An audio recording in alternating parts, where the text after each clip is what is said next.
One sunny day of the 10th day of April 1850, a man named Johann von Schwartz wanted to see the beauty of Paris, France.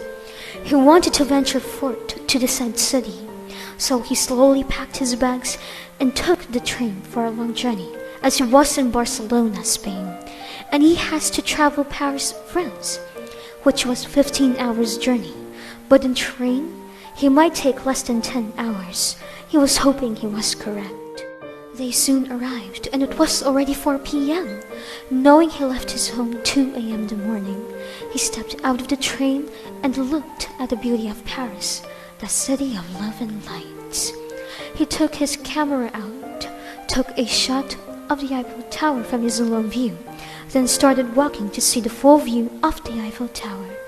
He was walking, excitement blocking him from concentrating as he bumped into someone. The person squealed as she was about to fall, but Johann was quick enough to grab her hand. He pulled her up from her feet and picked up some of the paper she was holding. Just whisk this, Ole. Johann stated with shame as he picked every piece of paper on the ground. Oh no, I am sorry. I was rushing and I didn't get to see what is in front of me. She stated in shame, causing Johann to look up as he froze to the most beautiful woman he had ever laid his eyes, excluding his mother. Beau. He managed to mutter as the woman looked up and froze as well. She had never seen a man like him before. She can tell that he wasn't from Paris. Johann snapped out of it and gave the papers he picked up. The woman smiled gratefully at him and brought her hand out for a handshake. Merci, monsieur, the woman said as Johann took the hand and shook it. "'Twas no big deal, mademoiselle. It is the least I can do, as I am at fault too. May I know your name?" Johann asked, causing the woman to smile. Venice Dunlaren. The woman beamed. "A beautiful name for a beautiful lady." Johann winked, causing the woman's cheeks to turn rosy. Where are you heading? Venice asked curiously. "I am heading to Paris in order to see its beauty. How about you, mademoiselle?" Johann asked. I too am heading there, but it is work purposes, she stated with a smile. "We can go together if you want, Venice." Johann suggested, causing Venice to smile and nod. Soon, after weeks of being together, both fell into great intimacy until they managed to live together and be lovers. He was grateful for choosing to go to Paris to meet the woman who he would call his. He was very happy until Venice's past tried to haunt her once more. Her ex who broke out of prison was searching for her. Venice was afraid, and so was Johann slightly. He was afraid for her sake. Every night there were notes left on the door. Venice was very sure that it was from her ex. For her, seconds turned into minutes, minutes to hours, hours to days, and vice versa. She was feeling paranoid and afraid for both of their sake. Her worries were now topped. She heard someone breaking in. She was afraid. Her ex was a killer. She was afraid that she would kill her lover. "Is my little lamb missing?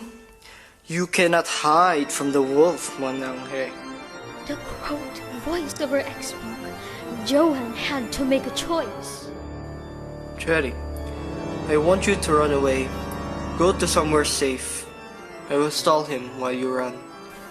Johann whispered as they were inside their room. I don't want to. If he kills you, I will never forgive myself. Venice cried, causing Johann to put her hand on her cheeks and wipe the tears that poured down. "I won't die. I'll be fine. I already called the police, and all you have to do is don't look back. Go to somewhere safe, the place where we first met. I will see you there. Can you do that for me?"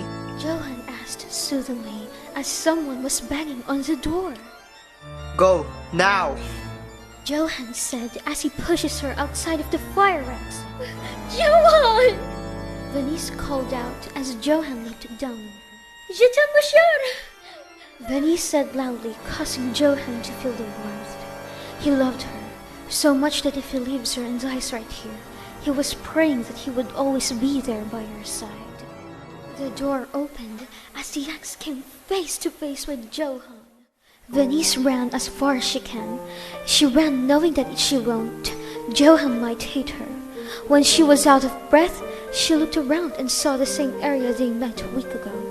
Her eyes swabbed up as she sat on the side, praying that her lover is safe. The sirens were still heard from afar, signaling that the police has arrived. She was terrified.